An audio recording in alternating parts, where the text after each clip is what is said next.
Kalian tahu gak, di zaman dulu ada seseorang yang sedang duduk di mobil atap terbuka sambil dadah-dadah ke warga kota. Dan tiba-tiba, duar, semuanya berubah dalam sekejap. Itulah yang terjadi pada Presiden John F. Kennedy.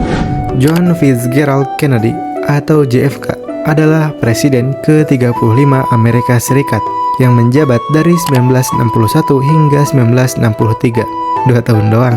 Ia dikenal sebagai sosok yang karismatik, progresif, dan sedang memimpin Amerika Serikat di tengah-tengah Perang Dingin, isu rasial, dan krisis nuklir dengan Uni Soviet.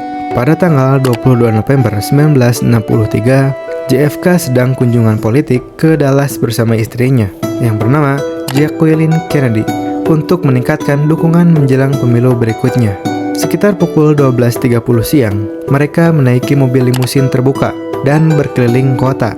Ribuan warga menyambutnya di pinggir jalan. Dan saat iring-iringan, kendaraan melewati sebuah mall besar yang bernama Dealey Plaza.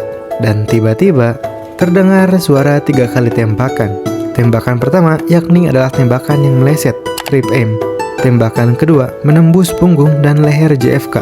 Dan tembakan terakhirlah yang sangat fatal, yakni mengenai kepalanya. Tidak lama dari itu, JFK langsung tumbang ke pangkuan istrinya. Ia dibawa ke rumah sakit Parkland Memorial, tetapi sayangnya dia dinyatakan meninggal dunia 30 menit kemudian. Lalu siapa pelakunya? Tidak lama dari kejadian, polisi segera mengejar tersangka yang bernama Lee Harvey Oswald, seorang mantan marinir dan simpatisan komunisme. Oswald ditangkap hanya 90 menit setelah penembakan. Setelah ia juga menembak mati seorang polisi. Namun, belum apa-apa, belum sempat diadili, Oswald ini ditembak mati 2 hari kemudian oleh seorang pemilik klub malam bernama Jack Ruby di depan kamera TV nasional. Dan karena begitu banyak hal aneh dalam kasus ini, muncullah segudang teori konspirasi.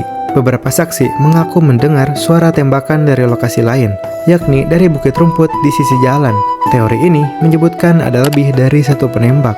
Banyak yang curiga CIA dan FBI atau bahkan mafia punya alasan untuk membungkam JFK, entah karena perang dingin, Kuba, atau regulasi ekonomi yang merugikan. Tetapi hasil penyelidikan resmi dari Komisi Warren 1964 menyatakan bahwa Oswald ini bertindak sendirian, tapi banyak yang meragukan kesimpulan ini. Bahkan di tahun-tahun berikutnya, investigasi tambahan dari Kongres menyatakan ada kemungkinan konspirasi yang tidak teridentifikasi. Dan akibat kematian JFK ini, Amerika kehilangan kepercayaan pada pemerintahan. Banyak rakyat yang mulai percaya pada teori konspirasi. Dan fun fact-nya, mobil yang ditumpangi JFK